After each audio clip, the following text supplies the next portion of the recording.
ഇന്ന് നമുക്കൊരു vegetable fried rice എങ്ങനെയാണ് ഉണ്ടാക്കുന്നതെന്ന് നോക്കാം. അതിനായിട്ട് ഞാനൊരു ചരുവത്തിൽ ഒരു 3.5 ഗ്ലാസ് വെള്ളം വെച്ച് തിളയ്ക്കാൻ വെച്ചു. കൂടാതെ ഒരു 2.5 ഗ്ലാസ് ബിരിയാണി അരി കുതിർത്ത് വെച്ചിട്ടുണ്ടായിരുന്നു. ഇപ്പോൾ നമ്മുടെ വെള്ളം തിളച്ചു. അപ്പോൾ നാം കഴുകി ഊറ്റി വെച്ചിരുന്ന ബിരിയാണി റൈസ് അതിനകത്തിട്ട് കൊടുത്തു. അത് തിളച്ചുകൊണ്ടിരിക്കുന്നു. അതിന് കൂടെ തന്നെ നമുക്ക് അതിനകത്ത് സ്വല്പം ഉപ്പും നാരങ്ങാനീരും പിന്നെ സ്വല്പം എണ്ണയും കൂടെ ചേർക്കണം, അരി ഒട്ടിപ്പിടിക്കാതിരിക്കാനായിട്ട്.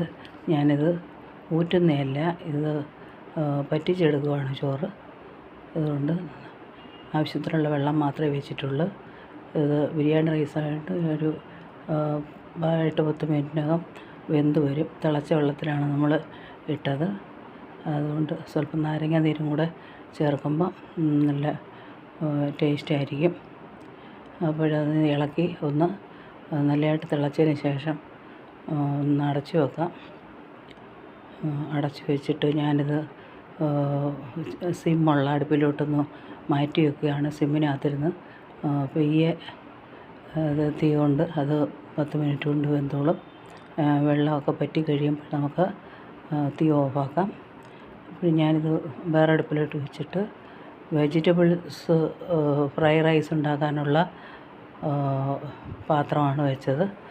പാത്രം വെച്ചിട്ട് അതിനകത്ത് കുറച്ച് വെജിറ്റബിൾസ് എന്ന് പറയുന്നത് നമ്മൾ ക്യാബേജ്, ക്യാരറ്റ്, ഓണിയൻ,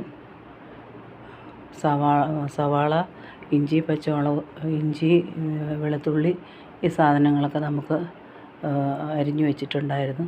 ആദ്യമായിട്ട് കുറച്ച് ശകലം നെയ്യും ഇച്ചിരി എണ്ണയും കൂടെ ഒഴിച്ച് ചൂടായി വന്നപ്പോൾ ഇഞ്ചിയും വെളുത്തുള്ളിയും കൂടി ഇട്ട് നമ്മൾ വഴറ്റുകയാണ്. പക്ഷേ അപ്പോഴത്തേക്ക് നമ്മുടെ ചോറിൻ്റെ സമയമായതുകൊണ്ട് ഞാൻ ഇച്ചിരി തീ ഓഫാക്കി വെച്ചിട്ട് ചോറെന്തോ പരുവായോ നമുക്ക് നോക്കാം. ചോറിപ്പോൾ ഏതാണ്ട് ഒരുമാതിരി വെള്ളമൊക്കെ പറ്റി വെന്ത് കഴിഞ്ഞു. അതുകൊണ്ട് ഞാൻ തീ അണച്ച് ഇനി അത് ചോറ് പെയ്യെ അവിടെ ഇരുന്ന് എന്തെങ്കിലും വേവാനുണ്ടെങ്കിൽ ചൂടോടെ ഇരുന്ന് വെന്തോളും. ഇനി നമുക്ക് ഫ്രൈ ചെയ്യാനുള്ള സാധനങ്ങൾ നോക്കാം. ഇപ്പം നമ്മൾ വെളുത്തുള്ളിയും ഇഞ്ചിയും കൂടെ അരിഞ്ഞത് ഫ്രൈ ആയിട്ടുണ്ട്. ഇനി നമുക്ക് ബാക്കിയുള്ള വെജിറ്റബിൾസ് ഇടാം. മുമ്പേ ഞാൻ ഉള്ളിയാണ് ഇടേണ്ടത്. സവാള അരിഞ്ഞത് ഒരു ഏകദേശം 2 സവാള ഉണ്ട്. 2 വലിയ സവാള അരിഞ്ഞ് വഴറ്റി അതൊന്ന് വഴന്ന് വരുന്നതിന് ശേഷം അടുത്ത ഓരോരോ വെജിറ്റബിൾസ് നമുക്ക് ഇട്ട് കൊടുക്കാവുന്നതിൻ്റെ വേവനുസരിച്ച്. അതിനുശേഷം ക്യാരറ്റ് ഇട്ട് കൊടുത്തു. ലാസ്റ്റിൽ ക്യാപ്സിക്കം ഇട്ട് കൊടുക്കാം.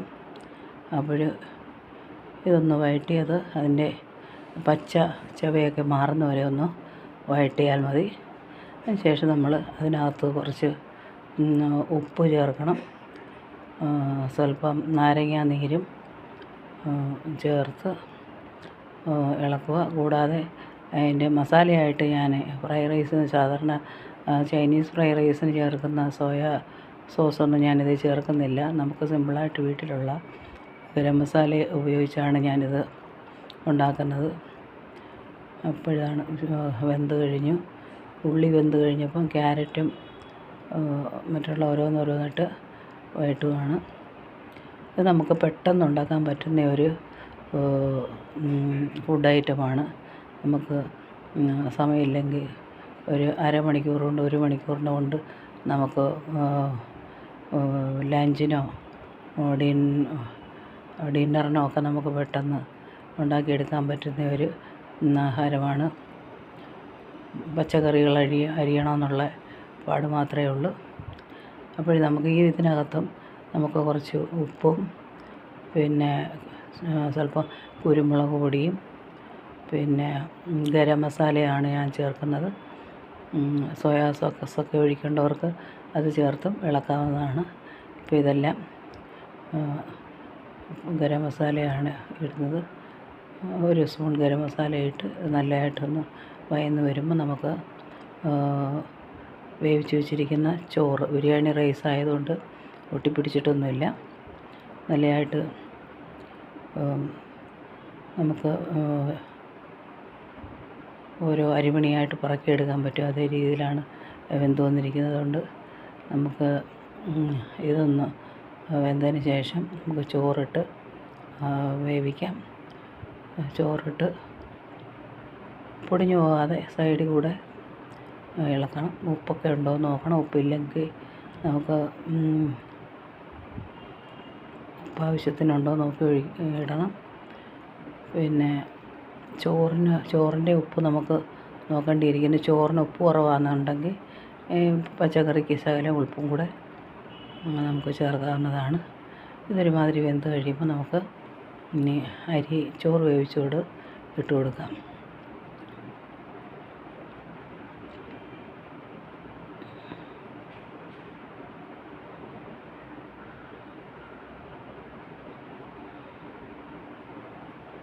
നോമ്പിൻ്റെയൊക്കെ സമയത്ത് നമുക്ക് മീനും ഇറച്ചിയും ഒക്കെ കൂട്ടാൻ പറ്റാത്ത സമയത്ത് നമുക്ക് ഇങ്ങനെയൊക്കെയുള്ള കാര്യങ്ങളാകുമ്പം ഒരു വെറൈറ്റിയും ആവും. നമുക്ക് പെട്ടെന്ന് ഉണ്ടാക്കിയെടുക്കുകയും ചെയ്യാം. അധികം കറികളും വേണ്ട. നമുക്ക് സലാഡും അച്ചാറും പപ്പടവും ഒക്കെ ഉണ്ടെങ്കിൽ അത് കൂട്ടി നമുക്ക് കഴിക്കാവുന്നതാണ്. അപ്പോൾ നമ്മുടെ ചോറിന് ശകലം ഉപ്പ് കുറവുള്ളതുകൊണ്ട് ഞാൻ സ്വല്പം ഉപ്പും കൂടെ പച്ചക്കറിക്ക് ചേർത്ത് ഈ വെജിറ്റബിൾസിന് ചേർത്ത് ഇളക്കിയതിന് ശേഷം നമുക്ക് ചോറ് ചേർത്ത് ഇളക്കാം.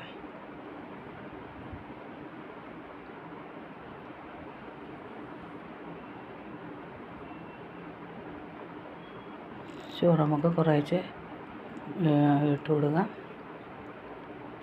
ഇട്ട് കൊടുത്ത് പൊടിയാത്ത രീതിയിൽ നമ്മൾ സൈഡ് കൂട്ടി ഇളക്കി എടുക്കാവുന്നതാണ്. പരുവത്തിനുള്ള വേവ് വന്നതുകൊണ്ട് പൊടിയുന്ന പ്രശ്നം ഇല്ല. ഒന്നില്ലായിട്ടൊന്ന് ഇളക്കിയതിന് ശേഷം 2 മിനിറ്റ് നമുക്ക് അടച്ചു വെച്ച് ഒന്ന് അതിൻ്റെ ചോറും അതിൻ്റെ അതിൻ്റെ പച്ച വെജിറ്റബിൾസും എല്ലാം കൂടെ ഒന്ന് ചൂട് പിടിക്കുന്നത് വരെ അതിനെ ഒന്ന് അടച്ചു വെക്കാം. നമുക്ക് അടച്ചു വെച്ചതിന് ശേഷം പിന്നെ നമുക്ക് മല്ലിയില കുറച്ചിടാം. വെച്ചിട്ട് നേരം അടച്ചു വെക്കാം.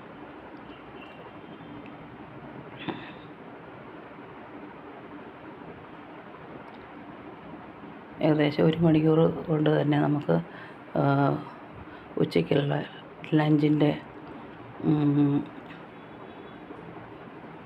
ഫുഡായി. അതുകൊണ്ട് എല്ലാവരും ഇത് ട്രൈ ചെയ്ത് നോക്കുക. പെട്ടെന്ന് ഉണ്ടാക്കാൻ പറ്റുന്ന ഒരു ഫുഡാണ്. വല്ലപ്പോഴുമൊക്കെ എല്ലാ കറികളും കൂട്ടി തിന്നുന്നതിനേക്കായി നമ്മളത് ഫ്രൈ റൈസായിട്ട് പെട്ടെന്ന് നമുക്കുണ്ടാക്കുകയും കഴിക്കുകയും ചെയ്യാൻ പറ്റുന്നൊരു ഐറ്റമാണ്. എല്ലാവരും വീട്ടിലുണ്ടാക്കി നോക്കുക. ഇഷ്ടപ്പെട്ടാൽ ലൈക്ക് ചെയ്യുക, സബ്സ്ക്രൈബ് ചെയ്യുക. അപ്പം നമ്മുടെ ഒരുമാതിരി വന്നിട്ടുണ്ട്. ഇനി ഞാൻ അടച്ചു വെച്ചിട്ട് കുറച്ച് മല്ലിയില ശരിയാക്കി ഇടാം. ശേഷം ഞാൻ പ്ലേറ്റിലോട്ട് സെർവ് ചെയ്ത് കാണിക്കാം നിങ്ങളെ.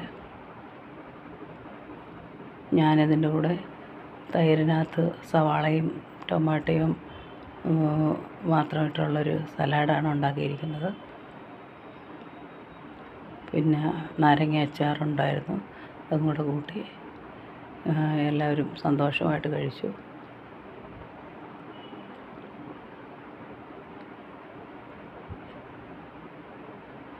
എല്ലാവരും ഉണ്ടാക്കി നോക്കുക.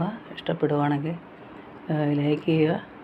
ഇനി മറ്റൊരു വീഡിയോയുമായി എത്തുന്നതായിരിക്കും.